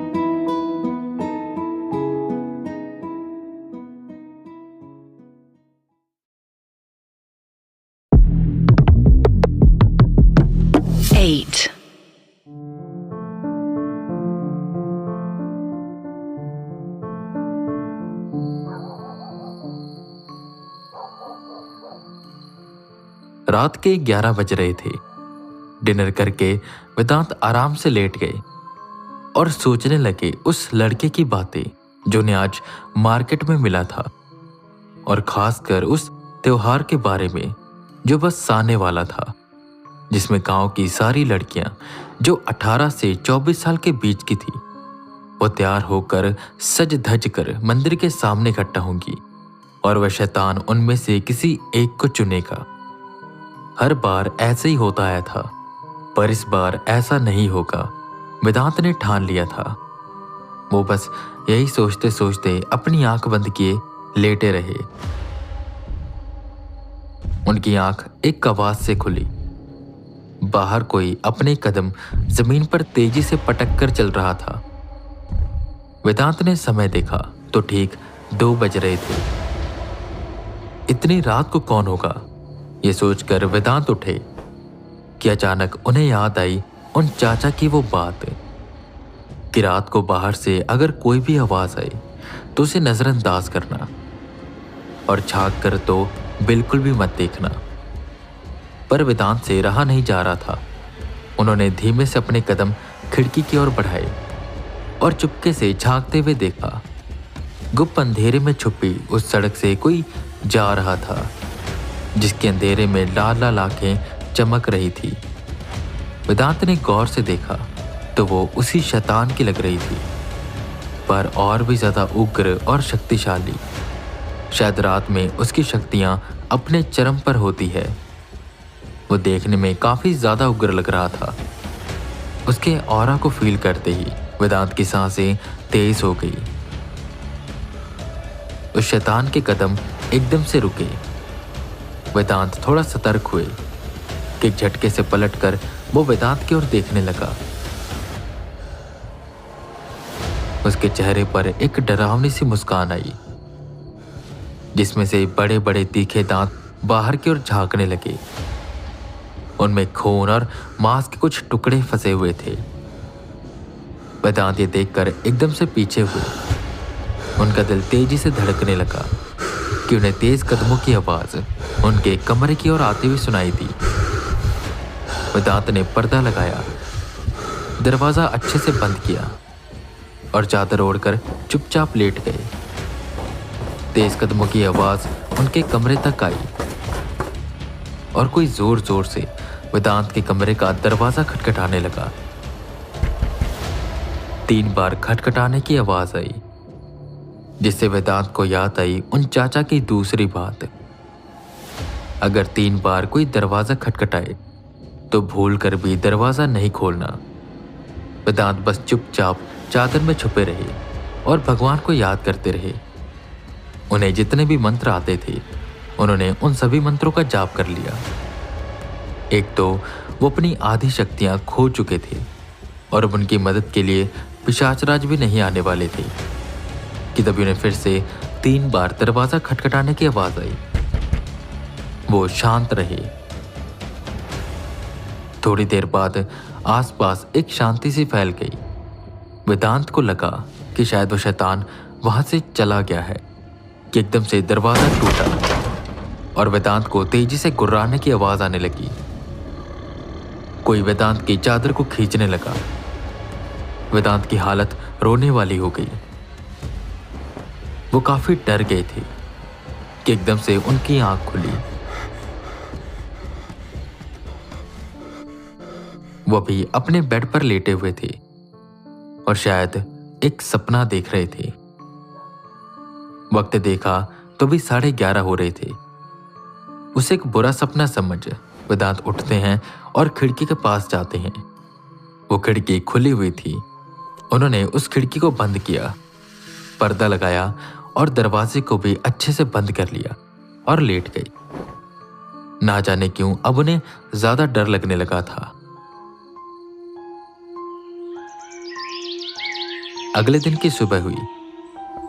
वेदांत आराम से उठे और ब्रश करते करते छत पर यहां वहां टहलने लगे, जब उन्हें दूर से कुछ औरतें और लड़कियां कुएं से पानी भरते दिखाई दी और उनमें मुखिया जी की वो बेटी भी थी, दीप्ति, जो उन्हें काफी पसंद आने लगी थी।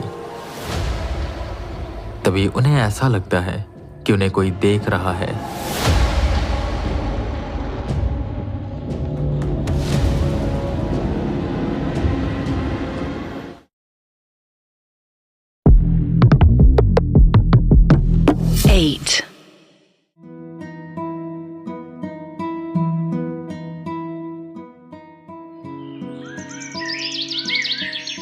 अगले दिन की सुबह हुई।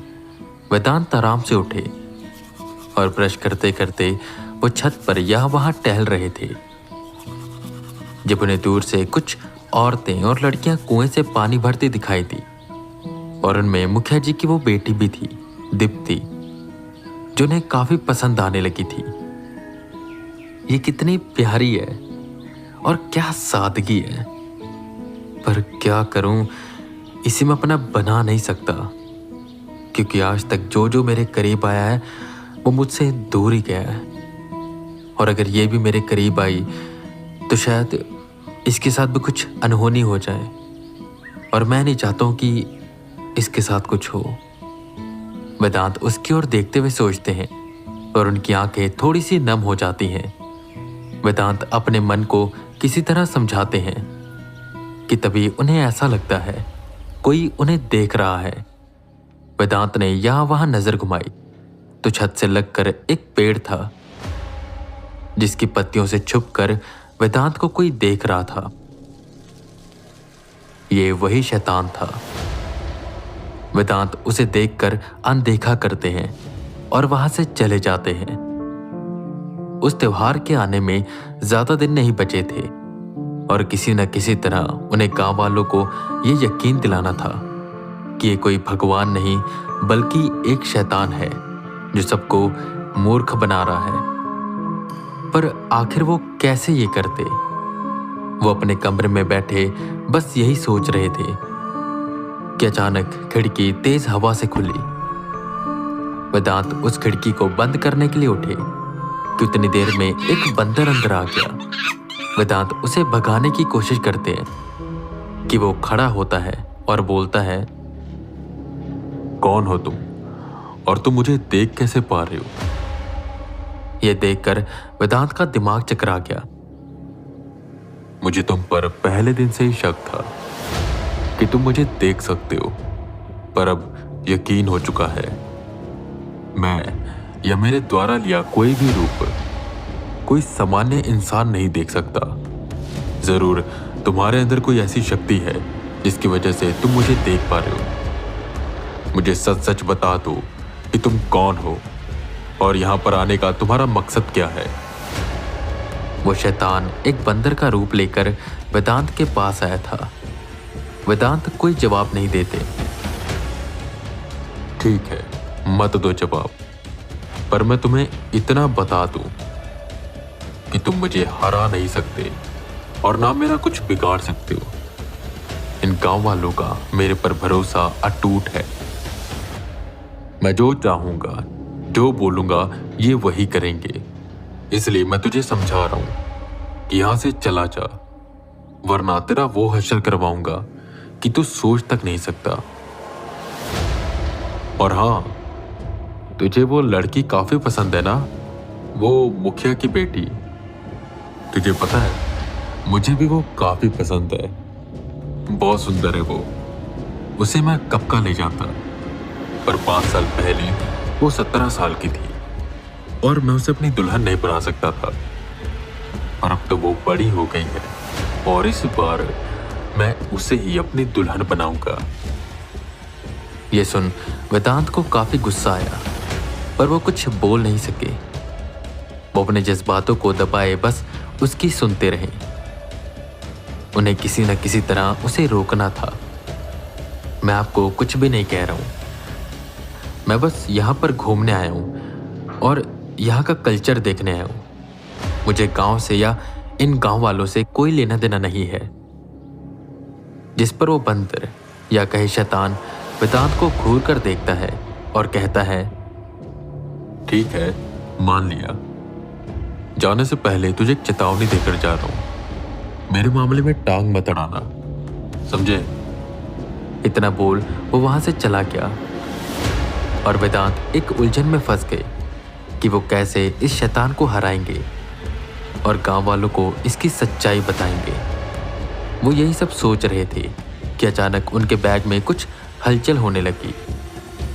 उन्होंने अपना बैग निकाला और खोलकर देखा तो वो डब्बा जिसमें उन्होंने उस दिए को रखा था वो हिल रहा था। उन्होंने उस डब्बे को खोला तो वो दिया अजीब तरह से हिल रहा था और उसकी आग तेजी से धधक रही थी। यह तांत्रिक तो मुक्त होने की कोशिश कर रहा है। मुझे किसी न किसी तरह इसे रोक कर रखना होगा। उन्होंने उस दिए को संभाल कर रख दिया और सोचने लगे उस शैतान को हराने का तरीका। सोचते सोचते शाम हो गई और वो वापस से बाहर घूमने के लिए चले गए, पर इस पर उनकी आंखें कुछ और ढूंढ रही थी। क्या वो भैया मुझे ढूंढ रहे थे क्या? एकदम से सामने आते हुए उस लड़के ने कहा। वेदांत उसे देखकर ज्यादा खुश नहीं लग रहे थे, जिसे वो लड़का समझ जाता है और बोलता है, अच्छा तो किसी और को ढूंढ रहे हो? वैसे भैया आपको एक बात बता दूं, जिसे आप ढूंढ रहे हो ना, वो आज आपको यहां पर नहीं मिलेगी। वेदांत हैरान हुए। यहां पर नहीं मिलेगी मतलब? जिस पर वो लड़का बोला, उनका परिवार गांव के कुछ लोगों के साथ शहर गए हुए हैं सामान लाने। त्योहार आने वाला है ना, उसकी तैयारियां चल रही हैं। वेदांत का मुंह लटक जाता है और वो वापस से अपने कमरे में चले जाते हैं। वेदांत का सर काफी दर्द हो रहा था। सर दर्द की दवाई खाकर वो लेट गए और सो गए। ऐसे ही उनके बाकी दिन भी निकलते जा रहे थे, जहां वो बस ये सोचते रहते कि वो कैसे उस शैतान का सामना करेंगे, क्योंकि उन्हें कोई भी तरीका नहीं मिल रहा था और ना ही कोई ऐसा रास्ता दिख रहा था जिससे वो उस शैतान को हरा पाए। उन्होंने एक बार गांव के मुखिया को ये बात बताई, पर उन्होंने वेदांत को चेतावनी देते हुए सीधा कह दिया कि हमारे गांव के मामले से और हमारी आस्था से एक दूरी बनाकर रखिए, वरना ठीक नहीं होगा। वेदांत चाहते हुए भी कुछ कर नहीं पा रहे थे और त्योहार का दिन आ चुका था। रात के 9 बज रहे थे। वेदांत बस यहाँ वहां चक्कर काटते हुए सोच रहे थे कि वो अब क्या करे। क्या करूं मैं तो बहुत बड़ी उलझन में फंस चुका हूं। मुझे कुछ भी समझ नहीं आ रहा। उस शैतान का सामना कर नहीं सकता और गांव वालों को सच बता नहीं सकता, पर ऐसे हाथ में हाथ धरे बैठ भी तो नहीं सकता हूं। हे भगवान, क्या करूं मैं? कि अचानक उनका दिल तेजी से धड़कने लगा और उन्हें एक अजीब सा डर लगने लगा। दूर से कोई आता महसूस हो रहा था। ये वो शैतान नहीं था, बल्कि उससे भी कोई ताकतवर चीज थी। वो थी तो काफी दूर, पर उसकी शक्तियां वेदांत यहां तक महसूस कर पा रहे थे और उसको केवल महसूस करने से ही वेदांत की रूह कांप जा रही थी। कुछ न कुछ अनहोनी होने वाली थी। ऊपर से ये त्योहार कल ही था और उसकी सारी तैयारियां हो चुकी थी। वेदांत एक अलग ही चक्रव्यूह में फंस गए थे, जिससे निकलने का रास्ता उन्हें मिल नहीं रहा था और ऊपर से एक और बला उनकी ओर तेजी से बढ़ रही थी।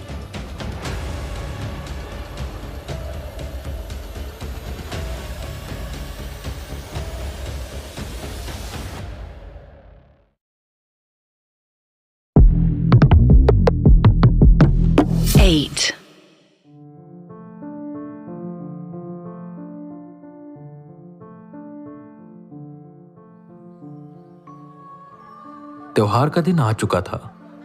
चारों तरफ तैयारियां हो रही थी, शहनाइयां बज रही थी और गांव के लोगों के अंदर एक उत्साह था जो उभर कर बाहर आ रहा था। ढोल नगाड़े तैयार हो चुके थे और एक स्टेज भी बंधा था जिस पर शायद कोई कार्यक्रम होने वाला था। दिवाली, होली, महाशिवरात्रि में जितनी तैयारियां की जाती है, उससे कई गुना ज्यादा तैयारियां इस त्योहार में की गई थी। चारों तरफ हो हल्ला था।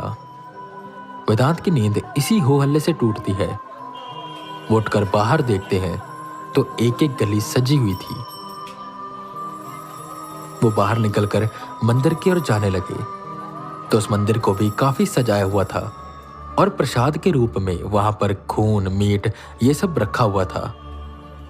और ठीक उस शैतान की मूर्ति के सामने एक बड़ा सा भगोना रखा था जो खाली था और मुखिया जी उसे साफ कर रहे थे। वेदांत को वो लड़का भी दिखाई दिया। मंदिर के आसपास फूल की लड़ियां लटका रहा था। अरे भैया, आप आइए आइए, बताइए कैसा लग रहा है आज हमारा गांव? उसने पूछा, जिस पर वेदांत झूठा सा मुस्कुराते हुए कहते हैं, हाँ काफी सुंदर लग रहा है। वैसे कब शुरू होगा ये त्योहार? उन्होंने पूछा, जिस पर यहां वहां की सजावट देखते हुए वो बोला, बस 1-2 घंटे में शुरू हो जाएगा। आज काफी मजा आएगा। ढेर सारी रस्में होंगी जिन्हें अगर आप देखेंगे तो देखते ही रह जाएंगे। और आज ना जाने किस खुशनसीब के अंदर वो देवता आएंगे। इतना बोल वो अपनी तैयारियों में लग गया और वेदांत बस उलझन में यहाँ वहां घूमते रहे कि वो क्या करें और कैसे करें। ऐसे ही करते करते 2 घंटे बीत गए और एक भोपू बजा। ये भोपू था त्योहार के शुरू होने का, जिस पे सारे लोग मंदिर के पास लगे उस स्टेज के सामने एकत्रित हो गए। ढोल नगाड़े बजने लगे। वेदांत भी उस जमा हुई भीड़ में खड़े हो गए और देखने लगे। स्टेज पर मुखिया जी आए और बोलने लगे, मेरे प्यारे गांव वालों, आज वो दिन आ गया है जिसका हमें इंतजार रहता है। ये दिन हर 5 साल के बाद आता है, जिसमें हमारे देवता आते हैं और हमारे बीच कुछ देर रहते हैं और हमारी गांव में से किसी खुशनसीब लड़की को अपनी दुल्हन बनाकर उसे स्वर्गलोक लेकर जाते हैं। और आप सभी का आज के इस खास दिन में मैं स्वागत करता हूं। और अब हम अपने इस त्योहार को प्रारंभ करने जा रहे हैं। इतना सुन सारे गांव वाले तालियां मारने लगे। मुखिया जी के जाते ही स्टेज पर कुछ लड़के आए, धोती पहने और हाथों में तलवार लिए। वो ढोल की ताल के साथ तलवारबाजी करने लगे, जिसका सब आनंद उठा रहे थे। और उसके बाद वो क्षण आ ही गया जिसका सबको इंतजार था। मुखिया जी स्टेज पर आए। तो मेरे प्यारे गांव वालों, अब वो समय आ गया है जिसका हमें इंतजार था। हमारे देवता अहिमान को बुलाने का समय। जितने भी पुरुष हैं वो लाइन लगाकर अपने खून की कुछ बूंदें इस भगोने में डालें और साइड में खड़े हो जाएं। तुम में से कोई एक खुश नसीब होगा जिसे हमारे देवता चुनेंगे और उसके अंदर आएंगे। वेदांत ये सुनकर बिल्कुल हैरान हो गए। ये कैसी रस्म है? वो बस खड़े होकर देखने लगे। गांव के आदमी एक एक कर उस मूर्ति के सामने जाते, अपना सर झुकाते और वहीं पड़ी तलवार से अपने हाथ पर कट लगाते, जिससे खून की बूंदें निकलती और उस भगोने में इकट्ठा होती रहती। ऐसे करते करते वो भगोना भरने लगा। गांव के सभी आदमी हो गए थे, बस वेदांत ही बचे थे जो खड़े होकर देख रहे थे। हेलो परदेसी, तुम भी गांव में ही हो ना? तुम्हें भी अपना खून देना पड़ेगा। चुपचाप आगे आओ और खून दो। उनकी ओर देखते हुए मुखिया जी बोले। वेदांत ये सुनकर चौंक गए। उन्हें भी ये सब करना पड़ेगा। गांव के सभी लोग उन्हें देखने लगे, जिस पर वो आगे बढ़कर उस तलवार को उठाते हैं और कट लगाकर अपने खून की कुछ बूंदें उस भगोने में डाल देते हैं। उस भगोने में बूंदें डालकर वो जैसे ही पीछे हुए कि इस मूर्ति की आंखें लाल चमकने लगी और वेदांत ने देखा उस मूर्ति के अंदर से एक काले रंग का धुआं जैसा कुछ निकला और उसने एक आकृति का रूप लिया और उस भगोने को उठाकर सारा खून पी लिया। सारे लोग तालियां मारने लगे और हो हल्ला करने लगे। उस आकृति ने वेदांत की ओर देखा। सारे गांव के आदमी जिन्होंने खून चढ़ाया था वो आंखें बंद करके बस इंतजार कर रहे थे कि शायद वो देवता उनके अंदर आएंगे कि एकदम से वो काला धुआं सीधा वेदांत के अंदर चला गया और वेदांत जमीन पर गिर गए। ये क्या? देवता ने इस बार एक परदेसी को मौका दिया। ये है हमारी देवता की उदारता। ढोल नगाड़े बजाना शुरू करो। मुखिया जी बोले, जिस पर ढोल नगाड़े बजने शुरू हुए और वेदांत पागलों की तरह नाचने लगे। वो यहाँ वहां भाग रहे थे। सब उनके पैर छूकर आशीर्वाद ले रहे थे। हालांकि वेदांत ये सब देख पा रहे थे और समझ भी पा रहे थे, पर उनका उनके शरीर पर कोई काबू नहीं था। वेदांत हंसते हुए उस मंदिर की ओर भागे जहां कटोरे में खून और मीट रखा हुआ था। उन्होंने एक बार में सारा खून पी लिया और कच्चा मीट खाने लगे। उनकी आंखों से आंसू गिर रहे थे क्योंकि उनका धर्म भ्रष्ट हो चुका था। पर उन्हें मन ही मन लग रहा था कि शायद वह ऐसे ही उस शैतान को काबू कर पाएंगे। दुल्हनों को बुलाया जाए, वेदांत या कहे उस शैतान ने कहा, जिस पर गांव के सभी लोग एक एक कर गांव के लड़कियों को लेकर आते हैं और मंदिर के सामने एक लाइन में खड़ी कर देते हैं। हर लड़की के बगल में एक एक फूल की माला रखी हुई थी और सिंदूर रखा था। वेदांत एक एक लड़की का घूंघट उठाकर देखते हैं, या कहे वो शैतान। मुखिया की बेटी दिखी, जिस पर जोर जोर से हंसते हुए उस शैतान ने माला उठाया। वेदांत ये सब होते हुए देख रहे थे और वो उसे रोकना चाहते थे। उस शैतान ने माला पहना दी, जिस पर मुखिया जी खुशी से फूले नहीं समाये और ढोल नगाड़े तेज हो गए। सिंदूर अभी वो डालने ही वाला था कि वेदांत ने रोकने की कोशिश करी और खुद के शरीर को खुद के कब्जे में लाने का प्रयास करने लगे। सिंदूर माथे पर जाते जाते रुक गया। आंखें जो बड़ी थी वो सामान्य होने लगी।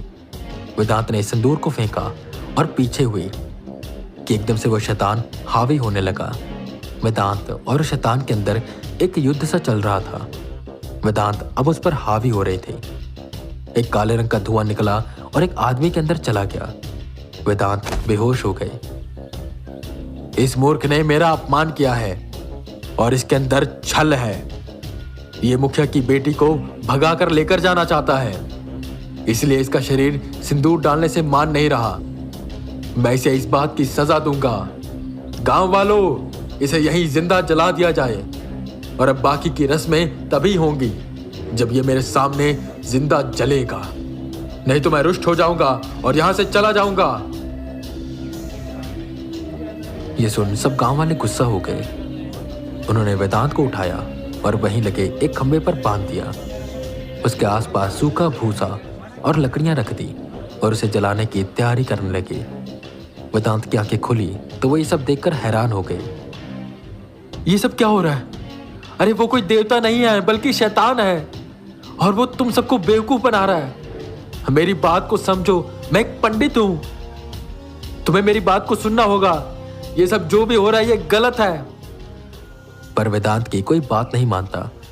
सब उन पर मिट्टी का तेल छिड़क देते हैं और वेदांत को जलाने की तैयारी हो जाती है। लाओ मुझे माचिस दो, इसे तो मैं अपने हाथों से जलाऊंगा। उस शैतान ने माचिस ली और वेदांत की ओर बढ़ने लगा। वेदांत को अपना अंत दिखाई देने लगा। वो सबसे मदद की गुहार लगा रहे थे पर कोई उनकी बात नहीं सुन रहा था। कैसे अब वो खुद को बचाए वो सोच नहीं पा रहे थे और उनके सामने उनकी मौत मंडरा रही थी।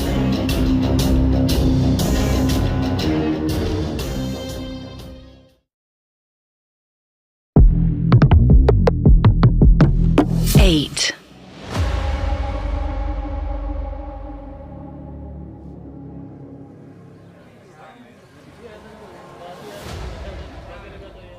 वेदांत को जिंदा जलाने की तैयारी चल रही थी।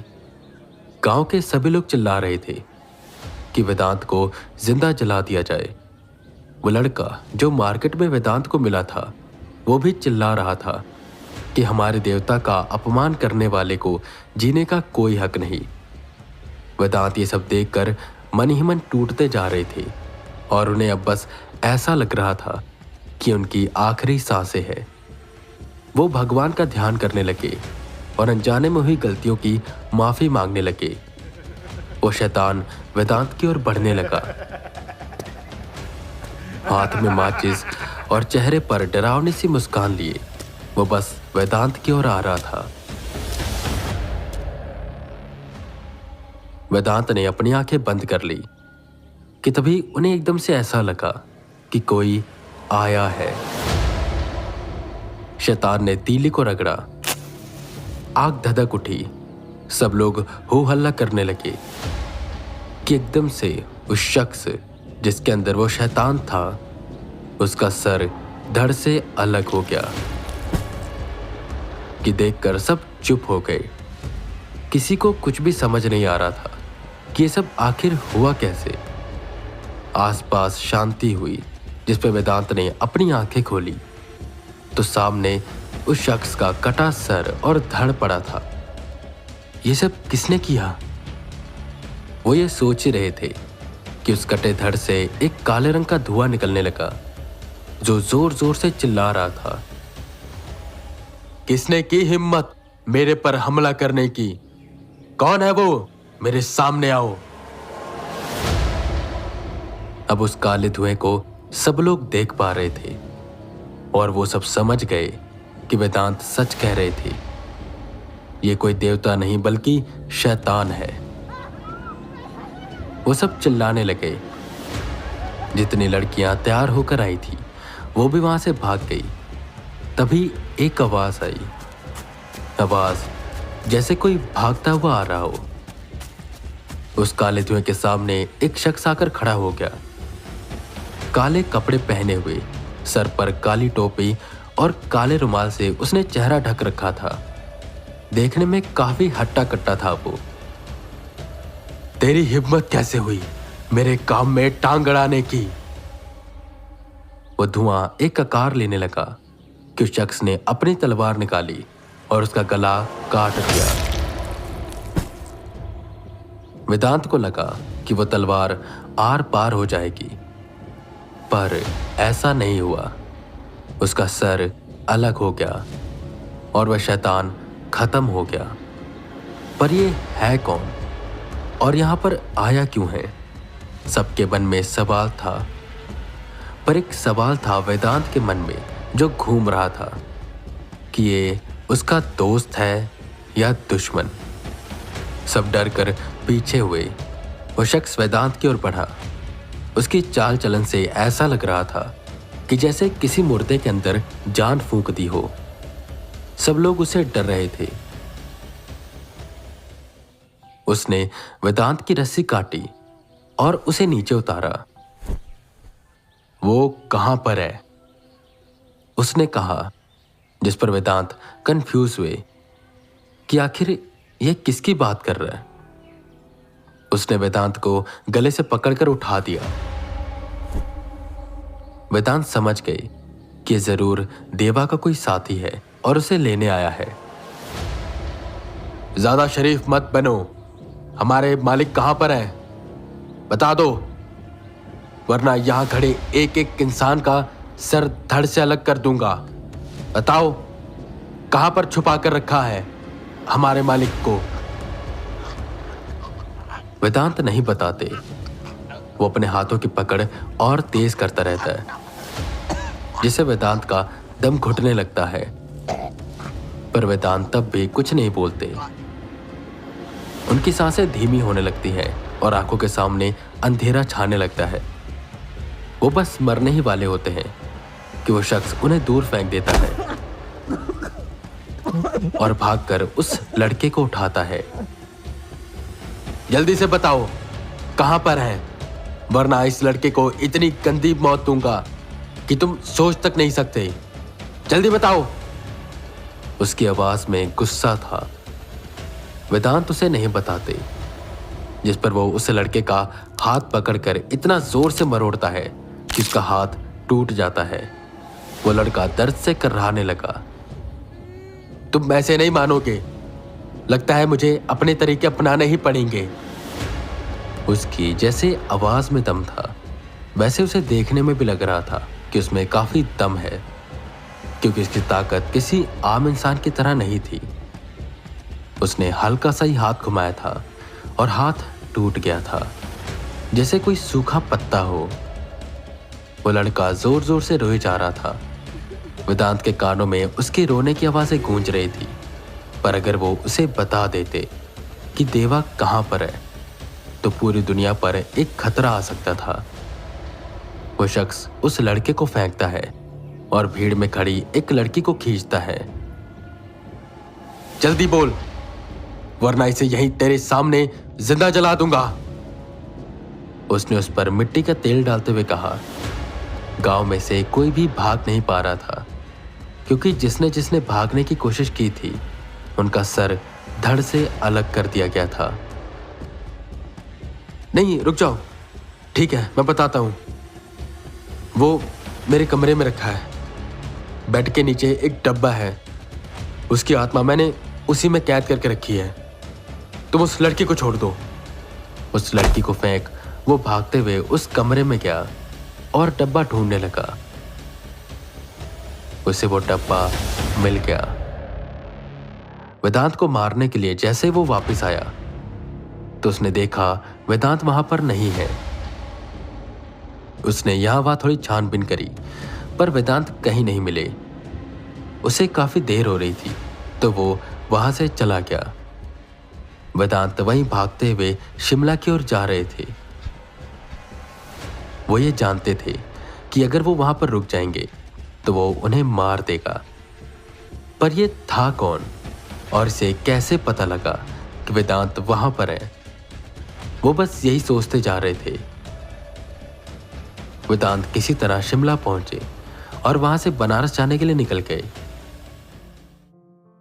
उन्हें ऐसा लग रहा था कि अगर वो यहां पर ज्यादा देर रुके तो उनकी जान खतरे में पड़ सकती है।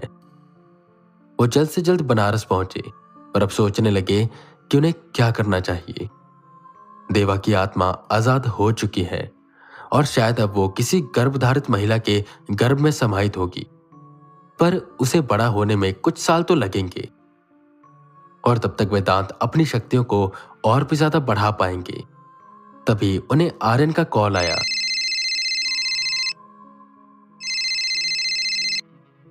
हेलो आर्यन, ये शब्द बोलते हुए उनके लब थरथरा रहे थे। सर, एक्चुअली बहुत दिनों से एक रिक्वेस्ट आ रही है। एक केस है और उस शख्स को वेदा की मदद चाहिए, क्योंकि उसने कई पंडितों को, बाबाओं को और मौलाना को भी दिखा दिया, पर कोई भी उसकी मदद नहीं कर पा रहा। उसके परिवार पर बहुत बड़ा संकट आया हुआ है।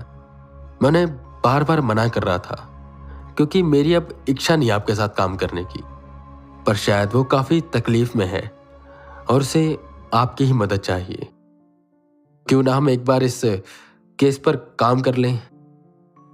वेदांत ये सुन थोड़ी देर तक सोचते ही रहे। सर, अगर आप नहीं करना चाहते हो तो कोई बात नहीं, आर्यन ने कहा, जिस पर वेदांत बोले, नहीं आर्यन, हम ये करेंगे। लोकेशन और डिटेल्स मुझे भेज दो, मैं तुम्हें वहीं पर मिलूंगा और मुझे भी तुमसे कई बातें करनी है। जल्द मिलते हैं। आर्यन ने हामी भरी और फोन रख दिया। वेदांत तैयार थे अपने अगले मिशन पर जाने के लिए।